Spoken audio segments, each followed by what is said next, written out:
everyone, and welcome to Virtual Talks at Google. I'm Taline, and today I'll be moderating a talk with photographer and storyteller Jérôme Gence. Please welcome Jérôme to the stage. Hello, everyone. Hello, Taline. Thank you for the invitation. Hi. Thank you. Thank you for being here. My pleasure. So, Jérôme, you've been traveling the world to capture some fascinating stories about the way internet and new technology affect people's lives. Mm-hmm. And obviously working at Google, I got very interested into that side of technology that you're exploring. And so we wanted to invite you to tell us more about those stories. So today we're going to share 4 photo reports that you have selected.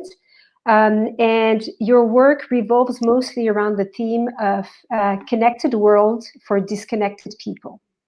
Your photo stories have been published in a number of publications all over the world.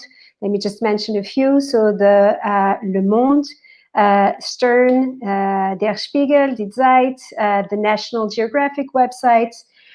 Your work was shown at Visa pour l'Image, which is the International Photojournalism Festival. And actually this year at the same festival, you were awarded a prize. So congratulations for that. Thank you. And you were also, at the beginning of the year, one of the guest speakers for the National Geographic Storytellers Summit that took place in DC. Mm-hmm. So there's a lot going on for you right now. We're very happy to have you. You're going to walk us through these 4 photo reports. You're not just going to show us pictures, you're also going to tell us the story behind them, how you approach your work, how you get so close to people on a very intimate aspect, and also how you manage to maintain your activity because most of your work takes place in Asia, and you even managed to have your last work, which was published in May of 2020, taking place in Taiwan, although you were based in France at the time. So I think you'll have a good story there to tell us about. So let's start. Actually, I wanted to understand how this all started and how you got here. So my first question to you is, I know that what influenced you to start your journey with photography was actually a YouTube video. But it's not a video about a YouTuber doing a fancy demo of his photo gear. It's actually something more touching than that. So can you tell us a bit about that story? Yeah, sure. First of all, I would say virtuality has always been a big part of my life. I was born in a really small island, which is Réunion Island. And at that time, we didn't have internet. We have not so many books, it was really difficult to travel abroad. But fortunately, one day, travelers, they came to my school. I was a little boy, and I was not good at school at all. And those travelers, they share with us a documentary on the wall of the classroom, which was about Nepal, the Himalayas. And for me, as a kid who grew up in this small island, I was completely fascinated, But in the meantime, after I moved to Paris, and I had a master's degree, and after that I became a web analyst or data analyst, whatever you call this job. And I had a really nice job, good salary. Everything was perfect for me in Paris. But one day, it was a Sunday, I was catching up some late work at home. And during a break, I was typing Himalayas on YouTube, and precisely Darjeeling Himalayas. And I found a documentary from the BBC, which is about the toy train, a small steam toy train in Darjeeling. And inside this documentary, the portrait of a woman, her name is Sita Shetty. And Sita Shetty, she has 5 sons, and her dream was to give the best education to her 5 sons. And to do so, she carries a luggage of people. She's a woman who carries a luggage of people who arrive by this toy train. And I mean, until now, you know, like 6 years later, I'm still moved when I speak about her. And I decided to take 3 weeks of holidays to go to India to try to meet her. So I printed out her photos. I did a screenshot. And you know, I look like an Indian, but in my island we are a mix of cultures. So I have a Western culture. And the first day I arrived in India, it was my first time in India, and say, oh my God, where I am actually. But I was really obsessed to meet Sita Shetty because I wanted to see her. And finally, so you had her name and some pictures. That was it. Yeah. And finally, thanks to the help of people, I was not really comfortable in India. It was really difficult for me. I managed to meet her the last day of my holiday in Darjeeling. Wow. And I literally cry in front of her. And when I get back to Paris, I still had the Himalayas in my mind, and I decided to quit everything, to quit my flat, my job, and to start a journey from France to the Himalayas. So I started a journey from France to the Himalayas. So I passed by Italy, Turkey, Central Asia, China, by hitchhiking, by train, by bicycle. I was not good at all at bicycle, but you know, even when you are not a good bicycler, you can, when you have time and when you start to travel like this, you face such amazing places. And especially for me, it was about people. People who hosted me, people who travel with me, and people who help me, you know. And I discovered that as long as you have time, you know, and you just travel with a simple way, and with the bicycle, I used to be so tired, so people help me by just giving me some water, and I feel really, really touched by those people. And step by step, I passed by those countries, but one main problem was I don't speak the language. My French, English was not enough, so I found a way to photograph people in the country I was. So, and with the photo, I used to put them in a folder, you know, and country by country, I used to show to people the previous country I visited. So it was like a connection between all those people. And many, many people, you know, traveling, it's a kind of trendy stuff in our country, but for many people, they don't even know what's going on in the next village. So you bring a photo of the Eiffel Tower in front of them, they say, wow, what is that, you know? And step by step, I managed finally to arrive to the Himalayas in Bhutan. And from the Himalaya, I really start to use photography to capture something I couldn't explain, you know, like it was my childhood dream. I was there, and you don't speak the language, but you help the people, and people, they learn from you, you learn from them. And I live with them for like 10 months. So in the jungle with the honey hunter of Nepal, hunting with them, sleeping under the caves. In the monastery, of course, when I was tired, to knock at the door and ask them if I could sleep, because I wanted to learn more about those culture. And one day, unfortunately, I was in Nepal, and something really dramatic happened. It was the earthquake of Nepal.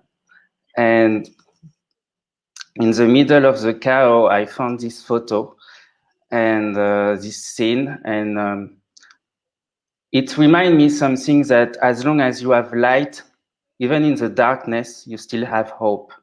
And this is really, really important. This photo is really dark, but I was watching those kids, and they was playing around the fire in the darkness. And I keep this photo in my notebook now when I travel, so I can remind me this every time I need. That's beautiful. Thank you for sharing your story and your personal journey, Jérôme. That's quite an abrupt transition, actually, from what we have seen in the mountains of Nepal and the trauma that it must have been to be by the side of people after this earthquake. But now we're actually starting with your first photo report, which actually got tremendous success, was published in many magazines all over the world. And it's called Geishas of the Internet, Livestreamers. And it's a subculture, let's say, that's very specific, very intriguing. And so I would love for you to tell us more about how you got into this environment, how you heard about it, and also, since this is such a closed and controlled environment, how you even managed to get in there. Yeah. So after the Himalayas, I wanted to have a review on my photos, because people was telling me, oh, you take great photo, but I didn't belong to this world of photography. So I just use the internet, actually, to contact Canon, because I had a small Canon camera, and I sent to them those photos, and they say, oh, wow, they replied to me and they say, this is really great photo. And I felt really touched, because I didn't expect a reply from a big brand as Canon. And also on the field, and this is really important, I would say, it's of course the connection you can get from internet, but also the people you can meet when you are on the field. And it's also about luck. And I've been lucky to meet Eric Valley, which is a really great photographer of the Himalaya. And he said to me, oh, dude, you take great photo, but it's not enough. What you need to do now is to tell story. But, I didn't have any idea about how to tell a story through photography. And he said to me, he gave to me this advice, which is, you must find a topic and you dive really deep inside, and you will find someone and you will explore the world. And so with this advice and this motivation, I started to travel in China. And I had a friend who is my assistant, and she's from Taiwan. Her name is Summer. And together we started to travel through China, and by hitchhiking also.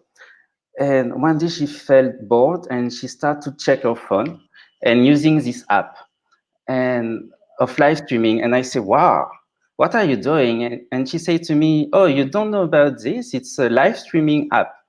I say, you have, and she said to me, you have live streamer, and behind the screen, you have fans who, if they are happy about the live streamers, they offer a virtual gift to the live streamer, and a single virtual gift can cost thousands of euros. And I say, wow. So thousands of dollars, okay. Yeah. And I was really fascinated about this idea, and I said to her, oh, we really need to find the character, and so we did some research on the internet, and we managed to find the media agencies in China who manage the industry, I would say. And we knock at the door, and we arrive inside of this agency, like a modern factory, I would say, because even if it's in China, you have an atmosphere of startups there. So I was really surprised, and it was really nice because they trust us. And they say, okay, we're going to give you access to the studio and stuff, and you can photograph. I say, wow. And I discovered the concept inside the studio with the live streamers. And they explained to me, oh, now I'm connected, and we have like 10,000 of fans behind the screen.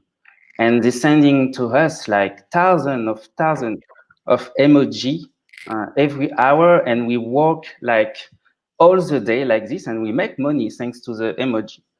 So they're actually working 24/7, right? There's always live streaming going on. Yeah, they can do that. And mostly what they do is they dance, they chat, and they sing for the fans.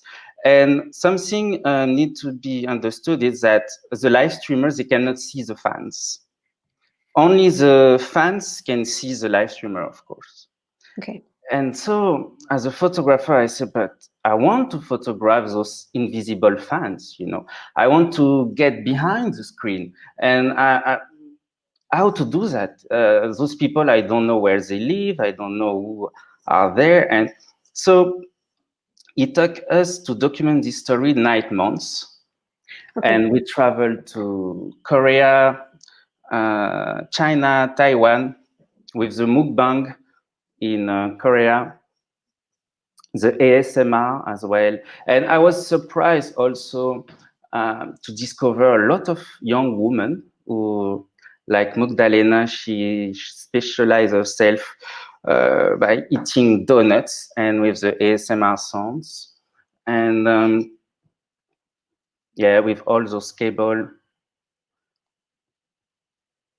And so I use also, through my work, I use screenshot to document because it's a new tech concept. So people who read Le Figaro, as a photo reporter, I need to explain, you know, and so if for me it's clear, I need to use all kind of support to help the reader to understand the stories. And here you open the apps and it's at the first sight free. And you can choose your live streamer and you can start to chat with them for free. But if you want to get the attention, you have to pay like a credit. And after that, you can, with this credit, you can buy some emoji and the emoji gonna blast in the middle of the screen. So the live streamer gets attention and she knows, oh, thank you for this. So behind this, I wanted to understand, but what push the fan to do so, you know? And so just a quick question, Jérôme. Does the live streamer know and recognize like which person sent her the emoji, and do they thank them in person, or because you said they don't see the fans, right? They don't see the fan, but they have like a classical idol, if I can say this. They have a core base of fans. So every day, some fans, they connect themselves to the same live streamer. So at the end, the live streamer, she knows who is behind the emoji, but officially they cannot meet. So that's why I link this to the Geishas of the Internet, because it's a modern way of this. Those live streamers, they entertain the fans, and I wanted to know why they need to do so. So finally, thanks to the amazing job of my assistant, who speak Chinese, Korean, Japanese, we managed to, and the live streamer as well. And that's why also time is really important, because my difficulty, like as a photographer, is to get the access to the story. Especially today with internet, everything can be online in a second, you know, and you have to explain to people, I'm going to tell your story, but you have to keep this secret. And because I don't want it to be published online, because it's investigation work. So you have to work with people and to get the trust to drop the camera and to just have a dinner with them and make friends. And the live streamers, they say, okay, I will give you some contact and you can contact the fan. I don't know them, but you do it. And of course, always with my assistant, because I cannot communicate in Chinese, Japanese. And after a few months, we managed to meet the fan. The first one was Junji. And we met him in a internet cafe, which is underground of Taipei. And he explained to me, like, Genji was the voice of the other fans, actually, for us. He explained to me, you know, I have no one to talk. And I say, wow. And sometimes I just connect myself, and just the fact to have someone who asks me how was my day make me happy. So to thank the live streamer, he used to offer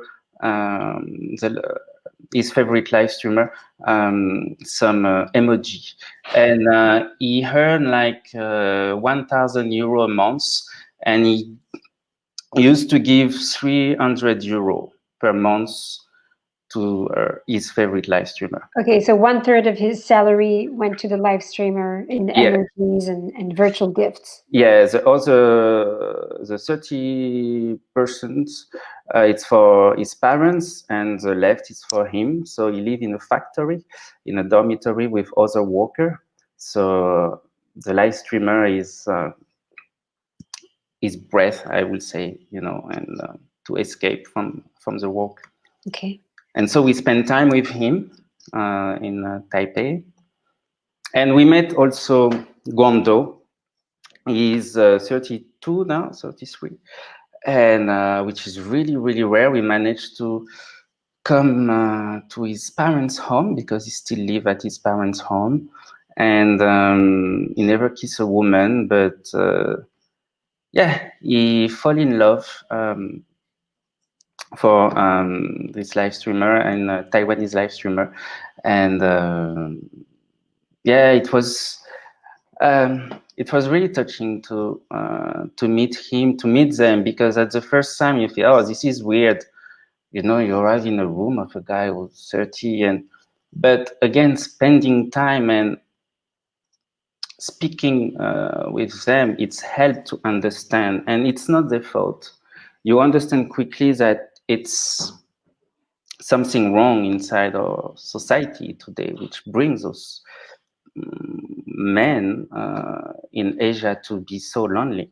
So we try also to understand this, and thanks to my friend who are Korean, Japanese, Taiwanese, I can have small idea about that, and after I can also interview some researcher and expert and specialists who can give me some insight.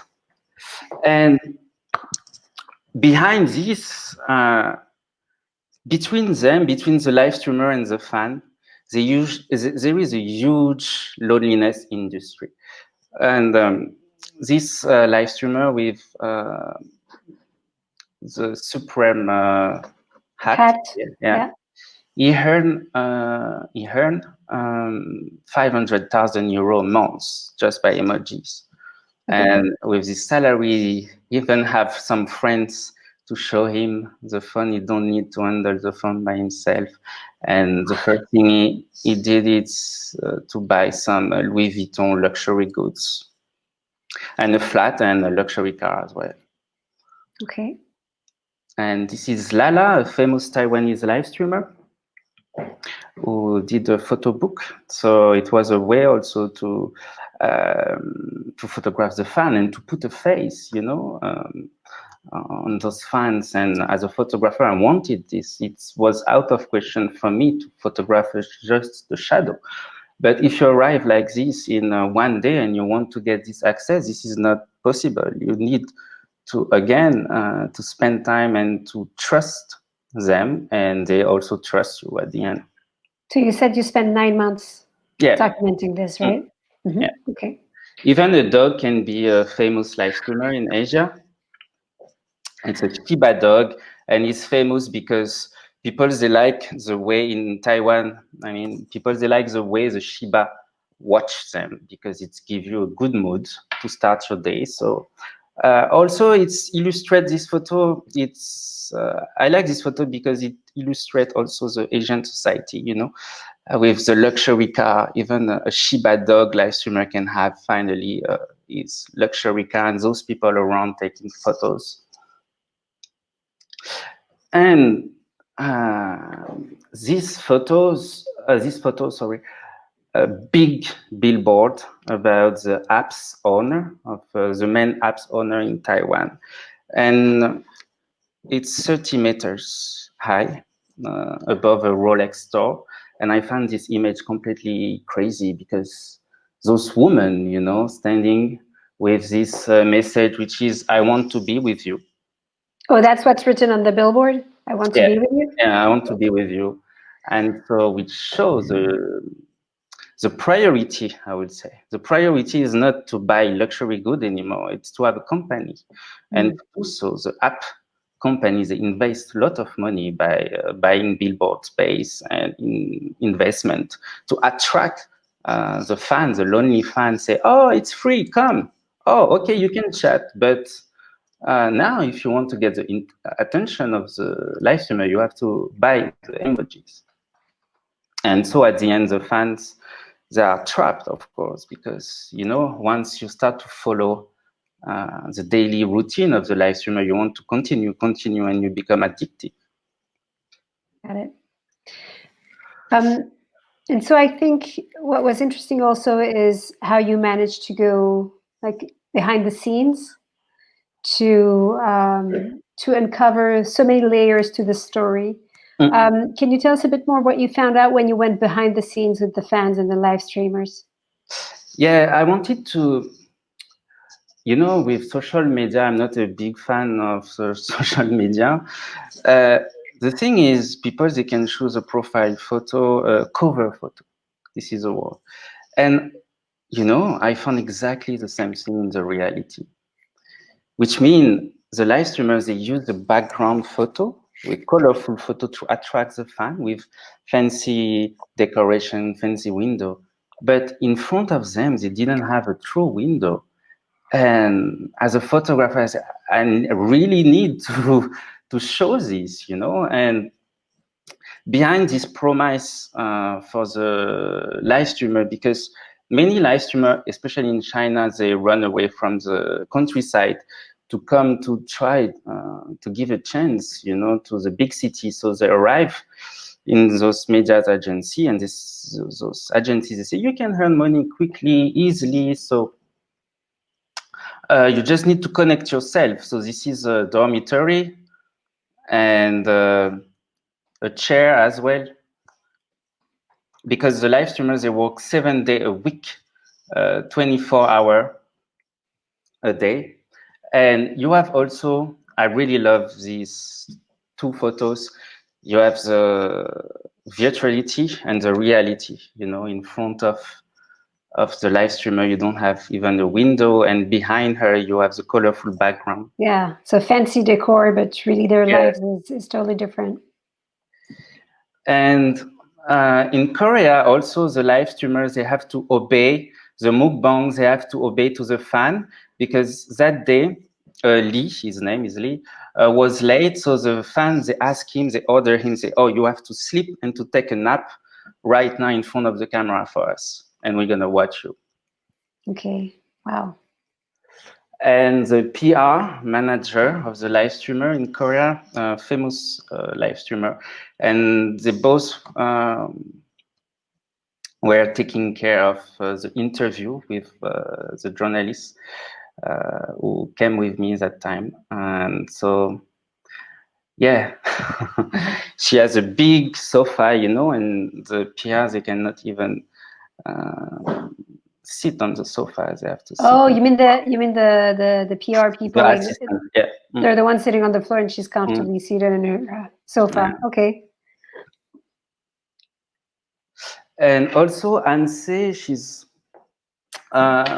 I didn't want to photograph only a famous live streamer, because, like the normal live streamer, I mean, who has a normal quantity of fan numbers, they share more. They are more authentic, you know, because they are between the start and they want to be famous, but they are still authentic.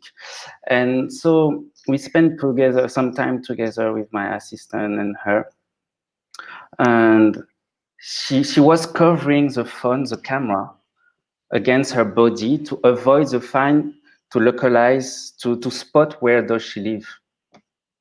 So because she was live streaming, and so some fans, they try to zoom, you know, inside her eyes to see the reflection of the district where she lives.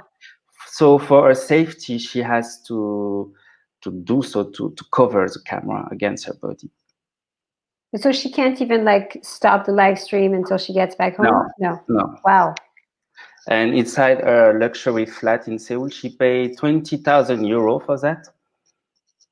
And she's also lonely, actually. And this is something I I understood that the fans who sell some drinks also, some dreams, sorry, to the fans, they are also lonely, you know, Okay. and because they have to work so hard to maintain the feed, because there is a huge competition. So if you disconnect yourself for 2 days, the fans, they will forget you and they will give the emoji to other people.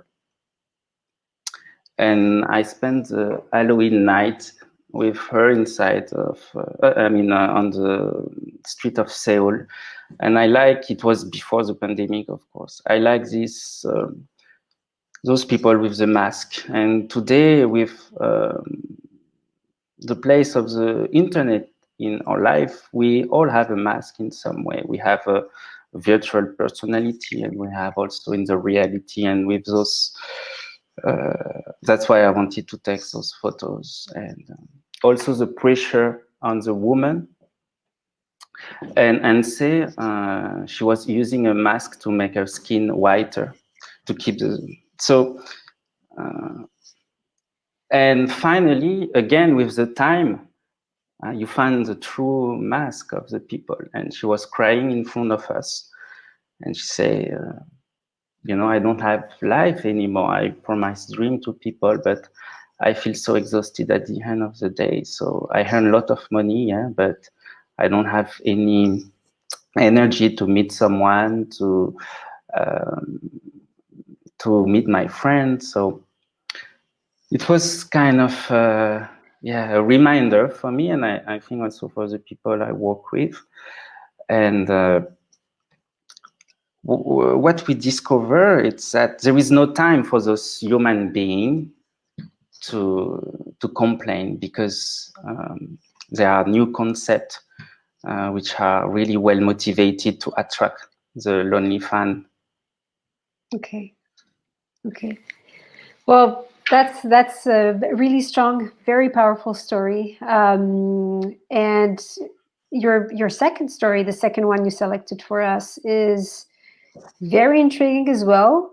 Probably something that we have less heard of than live streamers, but definitely very interesting. So the second story is called Virtual Singers, I Love a Hologram. Yeah. And can you tell us more about the first time that you met with a performing hologram? Yeah, Summer and I were searching a story by traveling in China again, right after the live streamer. And I wanted to keep documenting the new technology stuff world. And one day we found a virtual singer.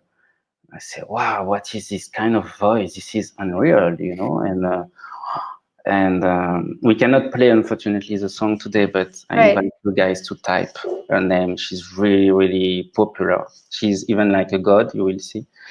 And I said to Summer, we need to dive again and to document this story. And she said to me, oh no, again, new technology. And say, but I think we have something. We really need to meet those pop stars. But and this one is mostly in Japan, right? Yeah, in Japan, China also, they have their own virtual singer now. Okay. And Taiwan. And so in the same way, we try to contact the producer, and they open the door to us, and they even invite her to the concert, to the backstage. And when I discovered those people was crying for an hologram, I say, my God, I cannot believe that. And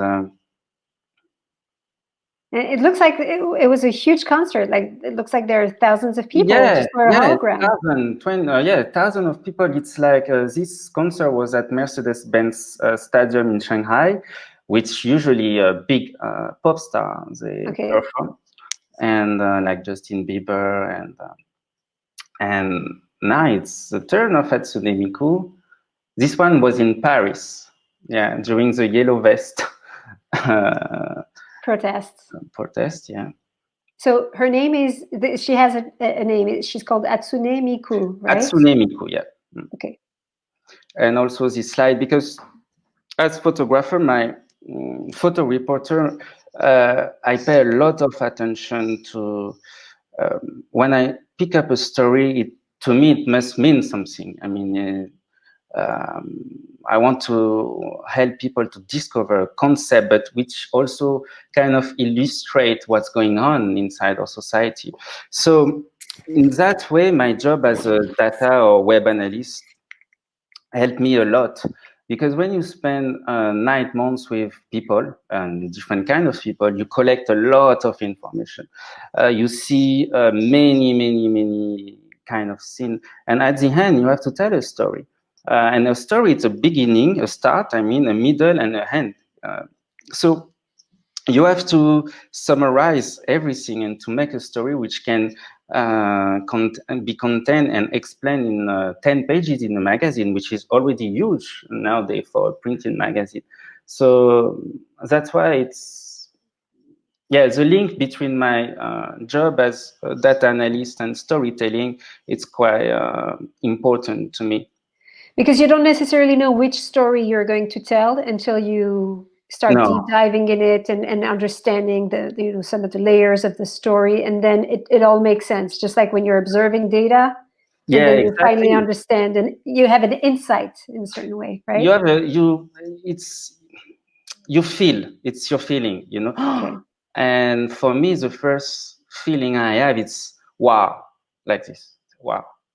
I want to understand. I need to understand this, and to turn the problem in a many. Don't stay in your own vision, because this is a worst scam ever. You know, you are convinced about something and you want to tell this story. No, you have to meet the people who are behind the industry. You have to understand the fans, the live streamer, and at the end, you have to be kind of neutral. Actually, you.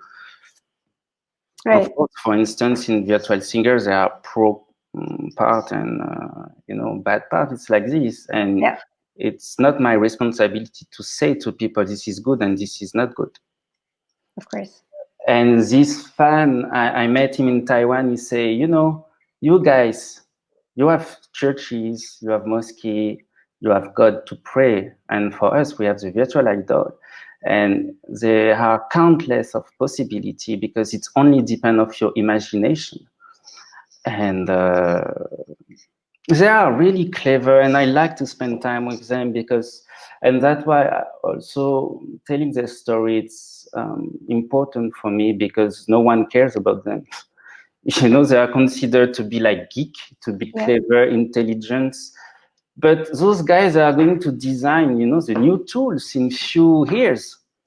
And the new tools are going to help people in their daily life. So we have also, as a storyteller, to try to understand the point of view, and it's really interesting. And I love that, because I work with Summer, who is a woman. So at the beginning, it's always weird, but after that, we become friends. And they start to speak, because they don't have anyone. You mean it's strange for these men who are typically very lonely to have you and a woman so close to them, like almost entering their intimacy. And it's hard for them to open up first, right? Exactly. And so month by month, they get used to us, and I'm really proud of that. Right. And so this story was also 9 months, right? Yes, 7 or 8. Okay. And this is a monk fan of Hatsune Miku. He created his own religion of Hatsune Miku. And he put Hatsune Miku in the middle. So she's in the shrine, actually, on the right of the picture. Yeah. And the wedding, because they can be the idol, of course, they can be the pillow, they can be the religion, and they can be the wife. And this is, again, the countless possibilities of imagination.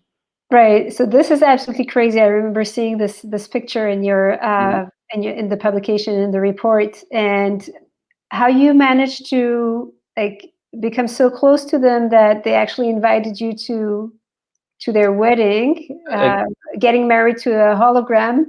Can you tell us the story? Because I know there's a crazy story behind this. Again, it's time, the time you are ready to dedicate to other, which make a good story. And I keep working as a data analyst, as a freelancer. So I have my clients and they are just amazed by, oh, Jérôme, you're in Japan photographing. This is really crazy. And so I can be kind of independent and to produce my story because there is no secret. Time, it's also money. And instead to wait for some solution will never come. I just keep my work and also it's great to switch. And so I had 3 months to negotiate with him. I was in France at that time. And this guy also, he cannot speak, with other smoothie and he cannot maintain a conversation. And I needed to explain to him that I want to tell his story and it's going to be published in magazine, but keep it secret because otherwise the magazines, they are not so well interested to publish a story because they want exclusive story. And at that point, you knew he was going to get married to the hologram. Yes, right? thanks to Summer again and my other assistant, Amy, in Japan. And so I took a plane to Japan and we met him. And he said, sorry, guys, you cannot attend the wedding because I already have 39 guests. And one guest more will be bad luck for me, so cannot.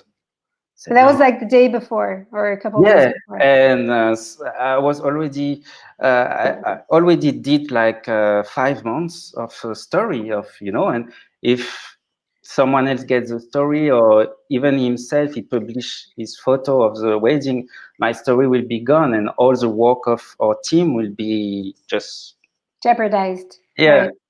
And so you are also pushed by a kind of ego, you have to be honest. You want to get the access to be the only one. And finally, the day after, the day of the wedding, I received a text message of Amy, my assistant, and she said to me, someone cannot come to the wedding, so you have one seat free, and he want to invite you to the wedding. I said, wow. And I was so happy, and I feel like dizzy between reality and virtuality because, it's like this. And he spent 15,000 euro for his wedding and he feel finally happy. And even some doll. And because it was really traditional, the wedding, you have like the table, dress, everyone was in suit. So. Right. So you were a guest at the wedding. And I was, again, I felt that really weird at the beginning, but I was in the middle of all of them. I said, why not? He didn't do anything wrong to people. So after all, why not? And this is the power of the people you meet. Just no need to talk so much. They can influence your life. And I cannot consider myself as an influencer. Other people, they influence me and they give me the power to take a flight right now and to leave the ones I love for those people that I don't even know, and they're gonna go married with a doll. And I also document a part at his home. Sorry, he has like I don't remember the name. She is inside a box. Sorry, this is not the name, but I cannot find the name in English. It's like it creates the hologram within like some sort of a like glass box, right? Yeah, and he pushed the button and she appears and she can speak with some artificial intelligence. She can speak some basic sentences like, hey, how are you today? Are you good? And so. Okay. And Roger, which is a researcher about DNA, and he loves also Hatsune Miku. He has 1,000 goodies at his home. Wow. He lives alone, of course. And he traveled all over the world to follow her to the concert and at the University of Tokyo. And so you can realize the trust, and I feel really touched all the time. They even invite me to their office and So that's in his office at the University of Tokyo? Office. Yeah. Wow. Because you said he's like a really like big researcher, right? Yeah, on DNA, human DNA. Okay. It's a really long title. I don't remember Okay. exactly, but he's a really intelligent person. Cool. Cool. And of course, he tweets everything about her. So he photograph, he document their life together.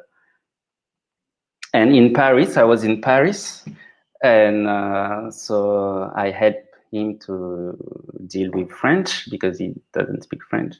And it was this one in the Eiffel Tower.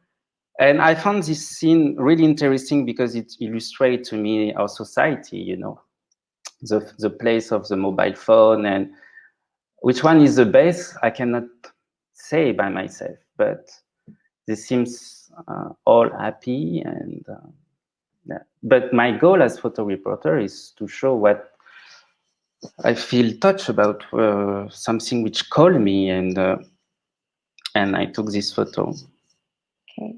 Also French fans, because it's not only about Asian fans. And his name is Hervé, he's a truck driver, and from Rouen.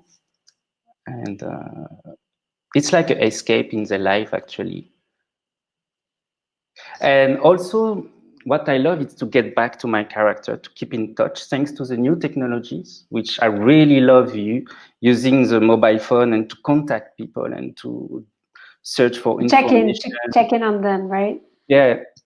And I get back to Japan to meet him again. And finally, he showed me the new version of Hatsune Miku.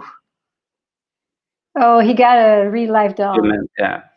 And but he was really touched by the fact that Summer and I, we brought for him a copy of the printing magazine, and he understood our job. I said, but you work really hard for only a few pages.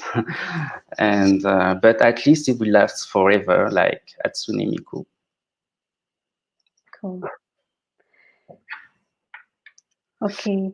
So, Jérôme, for this report, you just have one picture because I believe that the report was actually awarded a prize, and so the pictures are confidential except for this one. Let's just take, if you agree, just 1 minute so that we can cover the rest, like the final report that you wanted to share, and then we'll take some of the questions from the audience. So if you just want to spend like a minute on this one, that'd be great. I wanted to document as a remote worker because I'm one of them. And now, since no matter the title, you can call these digital nomads, there is no importance to me. But the fact I was interested about, it's, you know, when I was at my office in Paris, you have this impression that your job is saving the world, you know, like when you work in a digital world, you are like the new god, you know, of the world. And as soon as I started to travel, but keep my job as data analyst, I would say, it was really tough for me to find at the beginning some mission, you know, some remote work, because people, they say, oh, you are traveling, you are now disconnected from what's going on in the digital world. And only by this photo, I want to explain that I feel more connected to others, because by traveling, and you don't need to travel far, you need to accept the fact that others will have an influence inside of yourself, you know.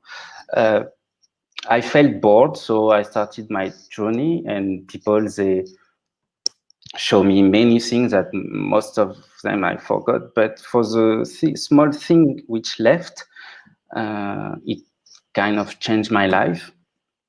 And with the digital nomad, I wanted to show this, that why those young people, mostly from Western countries, they want to run away from the US, from the Europe, to give a chance to some other places, like in Bali, like in Vietnam.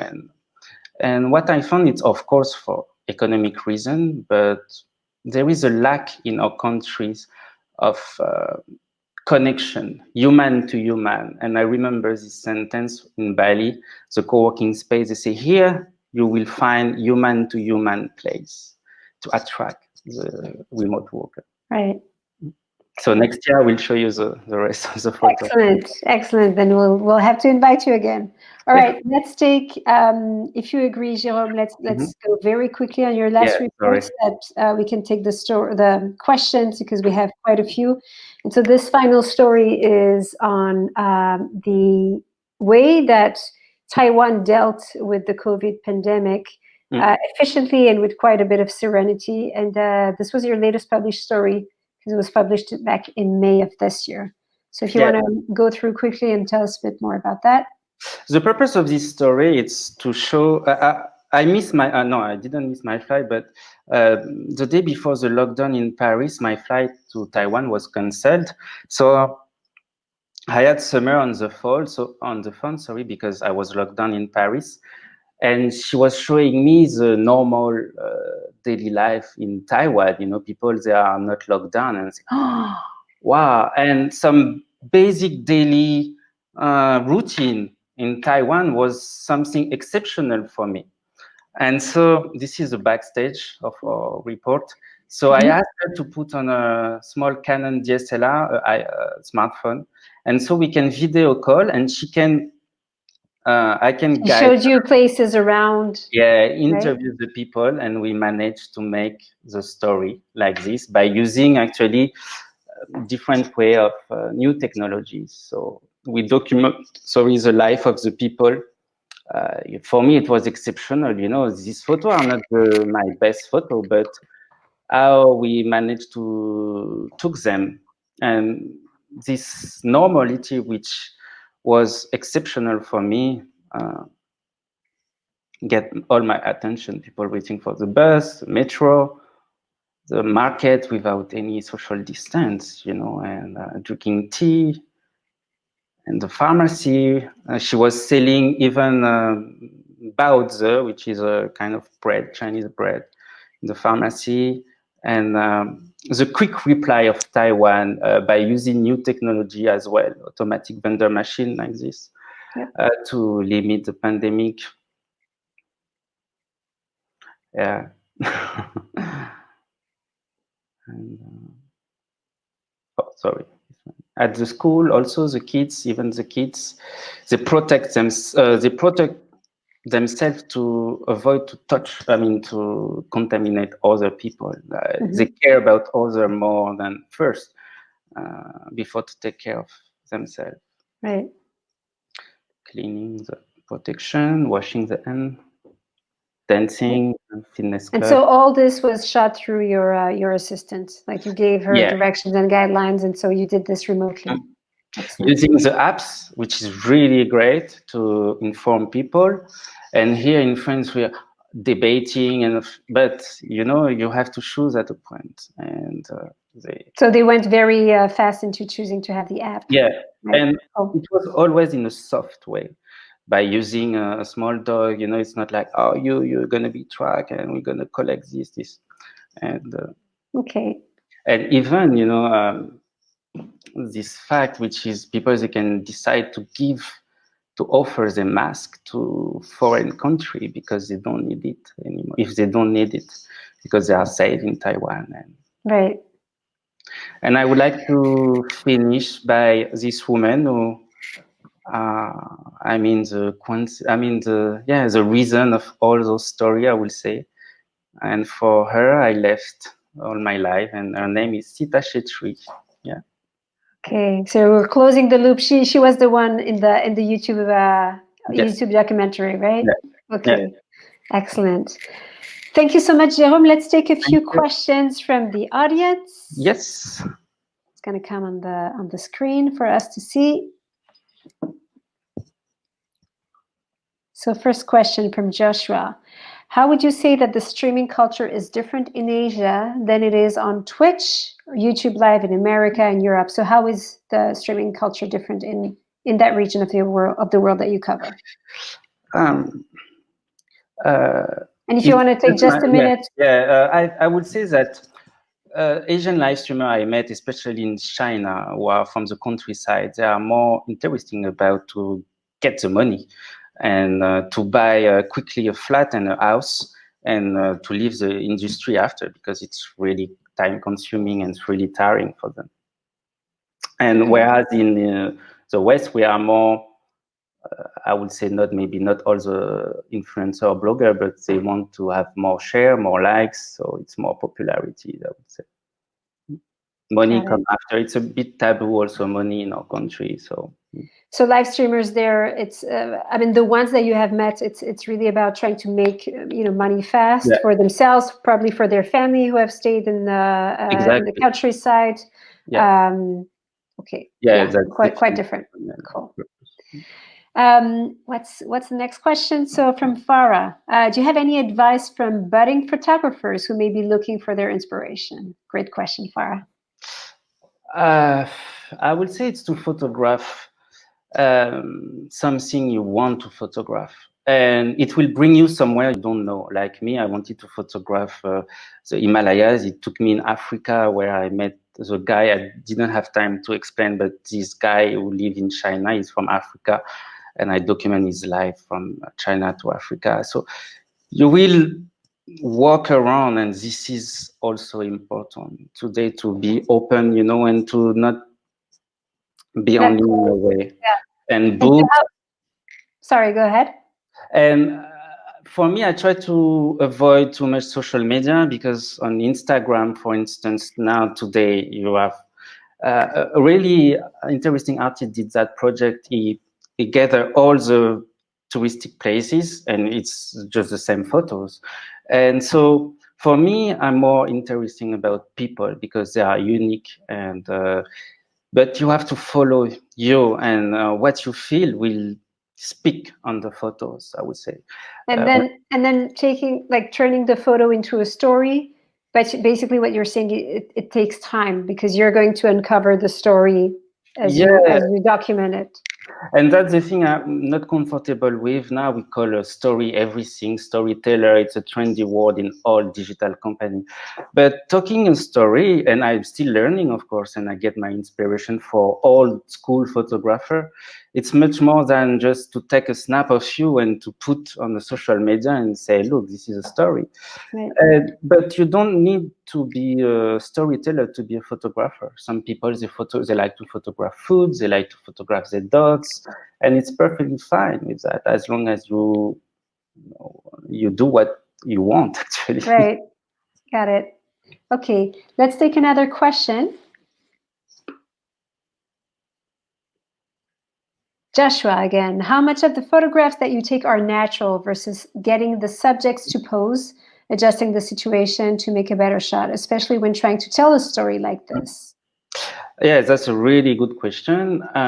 Of course, sometimes when you make a portrait, you ask the people to pose. It's, I think this is something normal. But I would say that sometimes you imagine the shot. You say, oh, because I spend many months with my character.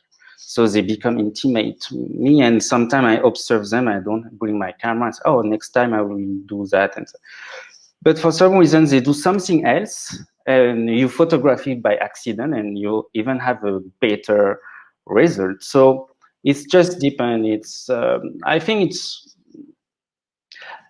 as long as the story you tell of the people, you feel honest with yourself. And today, new technology is great, because if something goes wrong with your story, people, they can complain.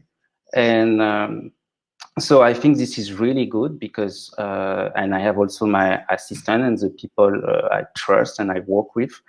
And it's all depends of the situation. It's okay, cool. Jérôme, before we leave you, can you tell us in a few seconds what's next for you? To find a silence for a few weeks. I think we are living now in a noisy world, and try to disconnect, to open books, to talk with your friend, to meet them, to get away from medias, and Excellent. the mystery of life. Yeah, to try to enjoy this as much as possible. All right. Thank you very much. Thank you, Jérôme. And thanks everyone for watching. Bye-bye. Thank you, guys. Bye.